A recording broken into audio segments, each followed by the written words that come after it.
काही छोट्या मनाचे लोक विवाद निर्माण करतायत असं प्रत्युत्तर कोश्यारींवर होणाऱ्या टीकेला मुख्यमंत्री देवेंद्र फडणवीसांनी दिलेलं आहे। भगतसिंग कोश्यारी जी यांचं एकूण जीवन जर आपण बघितलं तर अतिशय समर्पित जीवन जगलेला व्यक्ती म्हणून त्यांच्याकडे पाहता येईल। 1 रँक 1 पेन्शन जी सेनेची मागणी होती आणि त्यांच्या रिपोर्टवर भारत सरकारने इतक्या वर्षाची जी सेनेची मागणी होती 1 रँक 1 पेन्शनची ती मागणी मान्य केली।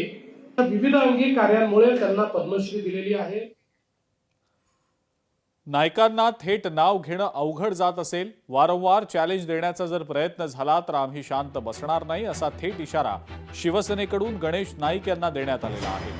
गणेश नाईक पुन्हा एकदा नाव न घेता उपमुख्यमंत्री एकनाथ शिंदेंवर टीका करतायत असा शिवसेनेचा आरोप आहे आणि आता यापुढे जर टीका झाली तर आम्ही सुद्धा शांत बसणार नाही असा थेट इशारा शिवसेनेच्या नेत्यांनी गणेश नाईकांना दिलेला आहे। जिल्हा सहकारी बँक टीबी ठाणे जिल्हा सहकारी बँक राष्ट्रवादी होती, म्हणजे किल्ले कोणाचे नाहीत आणि भारतीय जनता पक्षाने आता परवानगी दिली ना ते ह्यांचे नामनिशान साफ करतात। हे मी आजपर्यंत बोलतो पण काय आम्ही भारतीय जनता पक्ष शिस्तीचा पक्ष आहे म्हणून आम्ही आदेश मानतो। काय बोललो आम्ही आदेश मानतो। मनाला नाही न पटताना हे कार्यकर्त्यांनी सण केले पक्षाकरता। गणेश नाईक जे काही सातत्याने बोलतायत, डायरेक्ट नाव घेणं त्यांना कदाचित अवघड जात असेल, परंतु एक निश्चित सांगतो, वारंवार चॅलेंज करायचा जर प्रयत्न केला तर आम्ही पण शांत बसणार नाही एवढं त्यांनी ध्यानात घ्यावं। त्या संदर्भात मी काही ऐकलेलं नाही किंवा बघितलेलं नाही आणि आमचे एकनाथ शिंदे साहेब सक्षम आहे प्रत्येकाला उत्तर द्यायला। त्यामुळे कुणी किती काही वल्गना केल्या तरी शेवटी गेल्या अनेक वर्षापासून धर्मवीर आनंद दिघे साहेबांचा ठाणे जिल्हा हा सक्षम करण्यासाठी आणि ठाणे जिल्हा हा शिवसेनेचा बालेकिल्ला हा सक्षम करण्यासाठी एकनाथ शिंदे साहेब आणि श्रीकांत शिंदे प्रयत्न करतात आणि आम्ही सोबत त्यांचे सहकारी सगळं आहोतच ना।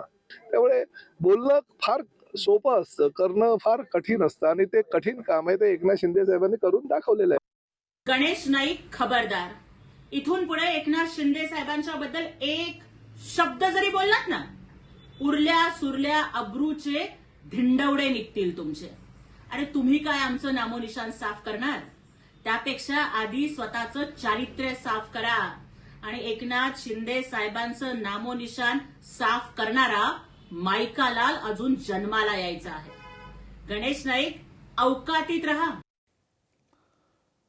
मुंब्र्यामधील एमआयएम नगरसेविका सेहर शेखच्या वक्तव्यावरनं सुरू झालेला वाद आता आणखी वाढताना दिसतोय। एमआयएम नेते इम्तियाज जलील यांनी मुंब्र्यातल्या या वादाला पुन्हा फोडणी दिलेली होती।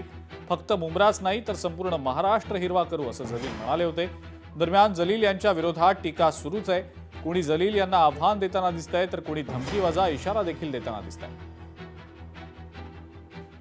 ज्यांना आपल्या भारत देशामध्ये आपलं संविधानच मान्य नाही, डॉक्टर बाबासाहेब आंबेडकरांनी दिलेलं संविधान मान्य नाही, ह्या देशामध्ये शरिया कानून आणून इकडे लोकशाही संपवायची आहे आणि ह्या देशाचं इस्लामीकरण करायचं आहे, इस्लाम राष्ट्र ह्या देशाला बनवायचं आहे, तशा पद्धतीचे कुठलेही मनसुबे षडयंत्र आमचे आदरणीय पंतप्रधान नरेंद्र मोदीजी आणि राज्याचे मुख्यमंत्री सन्माननीय देवेंद्र फडणवीसजी असतेपर्यंत कोणीही आमच्या देशाकडे वाकड्या नजरेने बघू शकत नाहीत। हा महाराष्ट्र त्या मराठ्यांचा महाराष्ट्र आहे ज्यांनी पेशावर आणि मुलतानपर्यंत छत्रपती शिवाजी महाराजांचा भगवा झेंडा हा रोवला होता आणि दिल्लीच्या तख्तावरी भगवा झेंडा शिवाजी महाराजांचा त्या ठिकाणी फडकावला होता। हे जलीलला माहिती नाही आहे आणि त्यामुळे जलील सोडा, जलीलने पुढचे 100 जन्म जरी घेतले ना तरी तो या महाराष्ट्रातून आणि या हिंदुस्थानातून भगव्याला अजिबात हात सुद्धा लावू शकणार नाही। महाराष्ट्र हा छत्रपती शिवाजी महाराजांचा महाराष्ट्र आहे, छत्रपती संभाजी महाराजांचा महाराष्ट्र आहे आणि म्हणूनच त्याला भगवा महाराष्ट्र म्हटलं जातो। असं विष पेरायचा कोण जर प्रयत्न करत असतील तर भगव्याचे पाईक ते सहन करणार नाहीत, हे शिंदे साहेबांनी देखील सांगितलं आणि हीच आमची शिवसेनेची भूमिका आहे। महाराष्ट्रामध्ये कृषी क्षेत्राची हरित क्रांती झाल्यामुळे महाराष्ट्र हिरवाच आहे। त्याच्यामुळे तुमचा हिरवा रंग जो म्हणता राजकीय, त्याच्याशी आम्ही सहमत नाही, तुमच्या विचाराशी तुमच्या भूमिकेशी आम्ही सहमत अजिबात नाही। आम्ही तुमचा राजकीय मैदानामध्ये पराभव करत राहू. हिरवा रंगावरती फक्त मुस्लिमांचा अधिकार आहे का? तर अजिबात नाही. हिरवा रंग हा निसर्गाचा रंग आहे आणि त्याच्यावर सगळ्यांचाच अधिकार आहे.